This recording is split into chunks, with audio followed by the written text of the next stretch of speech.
2. 대상 영생에 이르는 하나님에 대한 지식은 그 대상이 다른 모든 지식들과 다르다. 둘째로, 하나님에 대한 지식은 그 대상에 있어서 다른 모든 지식과 다르다. 왜냐하면 후자의 지식은 특히 최근에 이르러 아무리 크게 확장되었다 할지라도 피조물에만 관계하고 유한한 것에만 제한되며 무한자를 발견하지 못하기 때문이다. 물론 자연의 작품들 속에도 하나님의 영원한 능력과 신성에 대한 계시가 있다. 그러나 거기에서 얻어지는 하나님에 대한 지식은 미약하고 어두우며 오류와 뒤섞여 있고 정당한 지식으로 여겨지지도 않는다.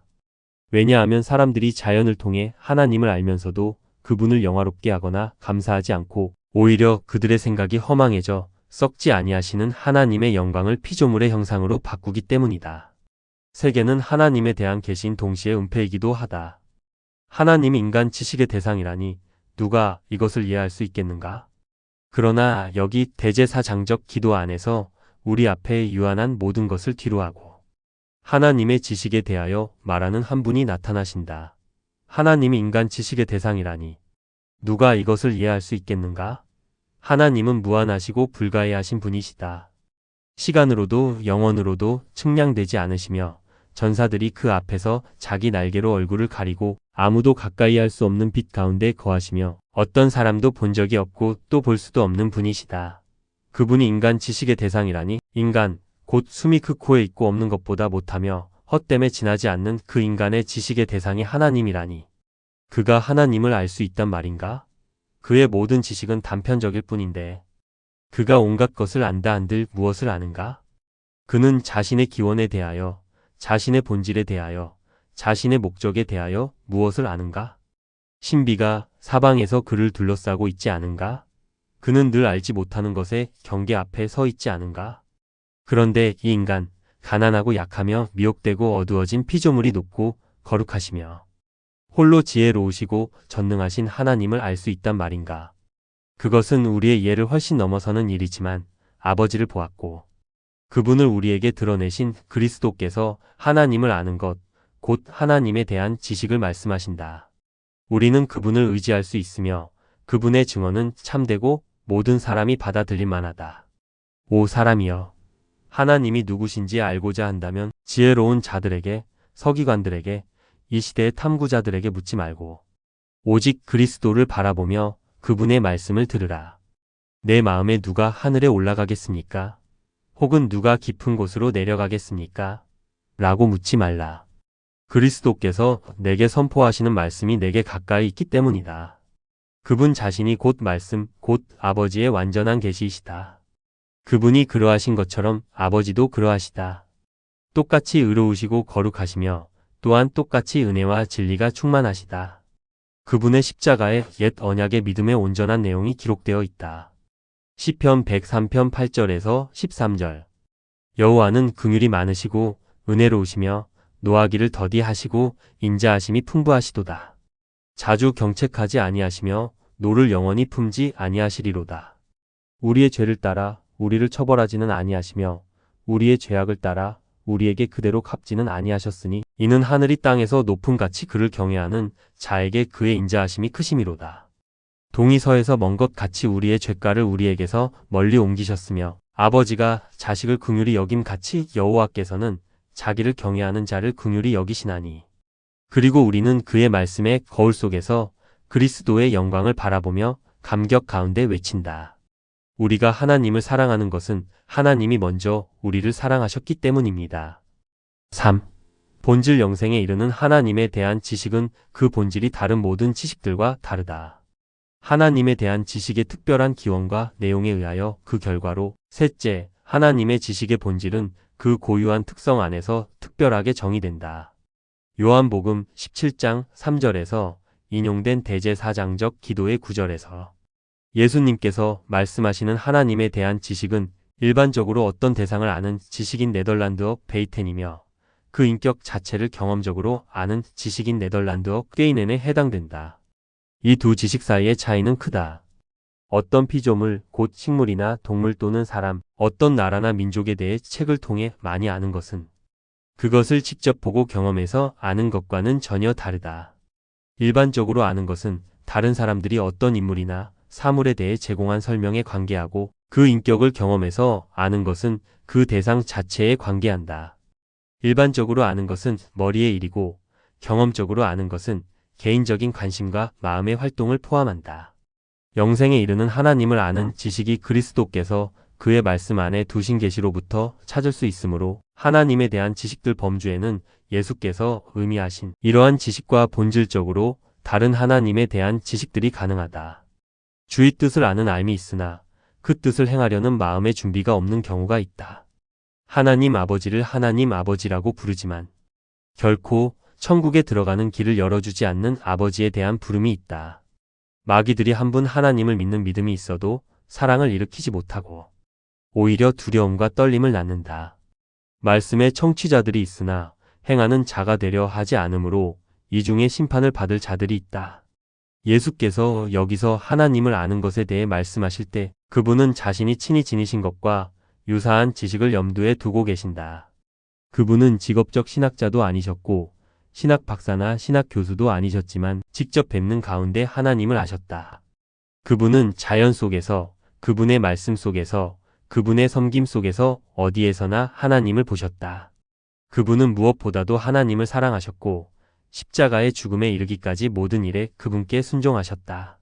그분에게 진리를 아는 것과 진리를 행하는 것은 하나였다. 그리고 그 지식은 사랑과 하나로 결합되어 있었다. 예수께서 그것에 생명을 결부시키실 때 말씀하신 지식도 이와 같은 것이다. 하나님을 안다는 것은 하나님에 관해 많은 것을 아는 데 있지 않다. 그것은 우리가 그리스도의 얼굴 안에서 하나님 자신을 바라보았고 인생길에서 그분을 만났으며 그분의 덕성과 의와 구원, 긍휼과 은혜를 영혼의 경험 속에서 개인적으로 알게 되는 것이다. 그러므로 이 지식은 다른 학문과 구별하여 믿음의 지식이라고 한다. 그것은 지성적 탐구와 숙고의 열매가 아니라 어린아이와 같은 순전하고 단순한 믿음의 열매이다. 그 믿음은 단순히 어떤 확실한 알밀 뿐 아니라 굳은 신뢰이기도 하다. 즉, 그 믿음은 다른 사람들에게만 아니라 나에게도 죄의 사함과 영원한 의와 구원이 하나님으로부터 오직 전적인 은혜로 오직 그리스도의 공로로 주어졌다는 믿음이다. 오직 어린아이와 같이 되는 자들만이 천국에 들어가며 오직 마음이 정결한 자들만이 하나님의 얼굴을 보며 오직 물과 성령으로 거듭난 자들만이 하나님의 나라를 볼 수 있다. 누구든지 하나님의 뜻을 행하려 하면 그 사람은 그 가르침이 하나님께로부터 왔는지 아니면 그가 스스로 말하는지를 알게 될 것이다. 그의 이름을 아는 자들은 그를 의지하리라. 4. 열매 영생에 이르는 하나님에 대한 지식은 그 열매에서 다른 모든 지식과 구별된다. 그리고 하나님은 사랑받는 만큼 알려지신다.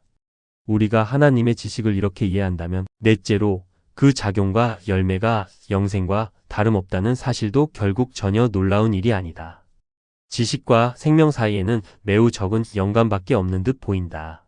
전도자가 참되게 말하지 않았던가? 전도서 1장 18절, 12장 12절. 지혜가 많으면 번뇌도 많고 지식을 더하는 자는 근심을 더하며 책을 많이 짓는 것은 끝이 없고 많이 읽는 것은 육체를 피곤하게 하느니라. 지식은 힘이다. 우리는 이것을 적어도 어느 정도는 이해한다. 아는 자가 지배한다. 모든 알은 정신이 물질에 대해 거둔 승리이며 인간이 땅을 지배하는 것이다. 그러나 지식은 생명이다. 누가 이것을 이해하는가?